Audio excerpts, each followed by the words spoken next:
दोस्तों, मैं मनदीप पूनिया श्री बालाजी इंटरप्राइज से बात कर रहा हूँ। आज आपको मैं कोराड कंपनी केवी 3005 DS digital control DC power supply के बारे में बता रहा हूँ, जो कैसे उसको ऑन करते हैं, कैसे उसमें डाटा स्टोर करते हैं, कैसे उससे फॉल्ट निकाला जाता है, कैसे उसमें वोल्टेज से क्या क्या चेक कर सकते हैं। सबसे पहले हमने DC पावर मशीन को ऑन किया, फिर ये जो एडजस्टेबल किया जाता है इन बटनों से, और इन बटनों से आपको फॉल्ट ऑन ऑफ किया जाता है। और ये M1, M2, M3, M4 पे डाटा स्टोर कर सकते हैं अलग अलग वोल्टेज से। जैसे ये वोल्टेज स्टोर कर सकते हैं, यहाँ पे एम्पियर कर सकते हैं, यहाँ पे ऑन ऑफ होता है वो दिखाता है। जैसे सबसे पहले हमने M1 पे ऑन किया तो इस पे हमने डाटा स्टोर कर रखा है कि वोल्टेज कितना पे हम काम करेंगे। वैसे तो अभी इस पे मैंने कर रखा है 3.2। तो इसको अगर कम ज्यादा करना है कैसे किया जाता है वो आपको बताता हूँ। जैसे M1 पे किया, फिर यहाँ पे वोल्टेज करंट को पुश करना है। अब ये जो ब्लिंकिंग करने लग गया, इससे हम इस बटन से एडजस्टेबल से कम ज्यादा कर सकते हैं। जैसे 3 कर दिया, और फिर आगे जाना है तो इस वाले बटन से हम ऐसे पुश करेंगे। जैसे 3.3 कर दिया, यहाँ पे वोल्टेज हमने DC 3.3 कर दिया। यहाँ पे एम्पियर सेट करना है तो एम्पियर को भी हम ऐसे दबा देंगे इसको। अब यहाँ पे ब्लिंकिंग कर रहा है तो इसको कम ज्यादा ऐसे हम कर सकते हैं। जैसे अभी 2 किया हुआ था तो अभी 1.5 एम्पियर में सेट कर रहा हूँ। जब तक ये ब्लिंकिंग करेगा, जब तक इसमें सेव नहीं होगा। अब ये ब्लिंकिंग करना रुक जाएगा तब इसमें सेव हो जाएगा M1 चैनल पे। अब M1 चैनल पे सेव हो गया। ऐसे ही हम दूसरे पे 5 वोल्ट सेट कर दिया, 2 एम्पियर सेट कर दिया M2 पे। फिर हमने M3 पे 12 वोल्ट कर दिया, 5 एम्पियर सेट कर दिया। ऐसे ही 4 नंबर चैनल पे हमने 15 वोल्ट सेट कर दिया, 4.9 एम्पियर सेट कर दिया।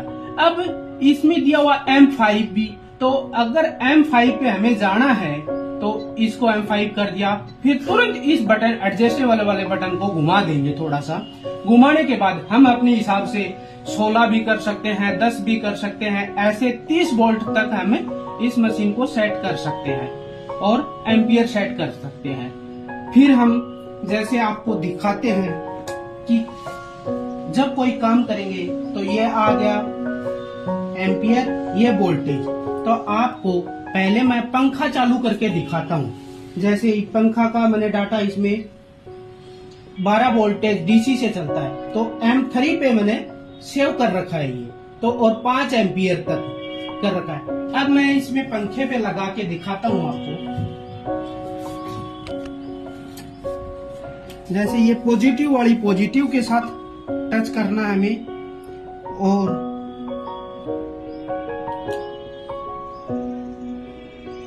पॉजिटिव वाली पॉजिटिव से कर दिया, नेगेटिव वाली नेगेटिव से टच कर दिया।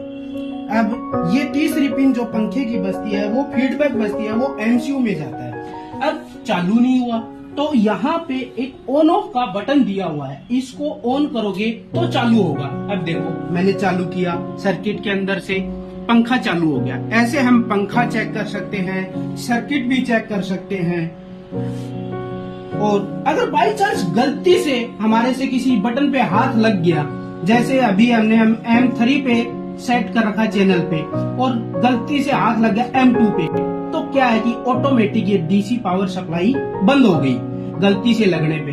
अगर फिर ये ऑन ऑफ बटन दबाना पड़ता है। जैसे अभी DC फैन है तो ये 12 वोल्ट से चलता है और 5 वोल्ट है तो नहीं चलेगा, इसलिए हमने 12 वोल्ट पे सेट कर दिया और अब चालू नहीं हुआ। चालू है तो ये यहाँ से हम ऑन करेंगे तभी वो चालू होगा। ऐसे अगर गलती से भी लग जाता है तो ये DC पावर सप्लाई में ऐसे ही ऑटोमेटिक बंद हो जाता है।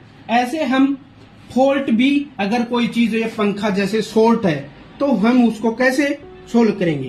तो अभी देखो कोई भी इसमें फॉल्ट नहीं है तो नॉर्मल एम्पियर जा रहा है। अगर यहाँ पे अगर कुछ वो फॉल्ट होगा तो यहाँ पे जितना मैंने 5 एम्पियर दे रखा था तो वो 5 को कवर कर जाएगा।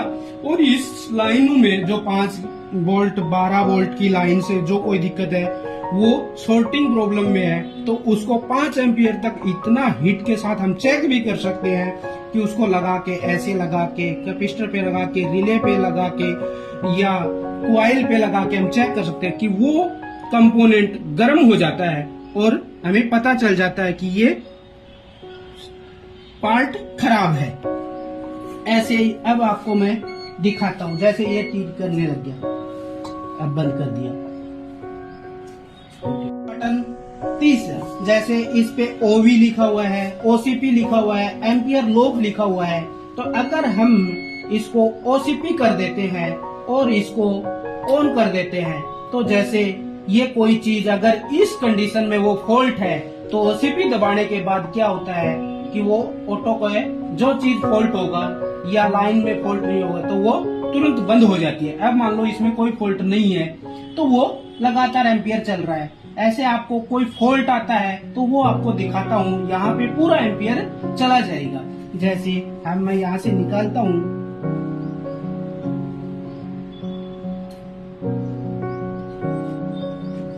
जैसे ये दिखाता हूँ, अब 12 वोल्ट पे कर रखा है। अगर मान लो फॉल्ट की जगह है, ऐसे टच कर दिया तो ये देखो पूरा एम्पियर यहाँ पे चला जाता है और बाई चांस गलती से लग गया तो ऐसे बंद हो जाता है।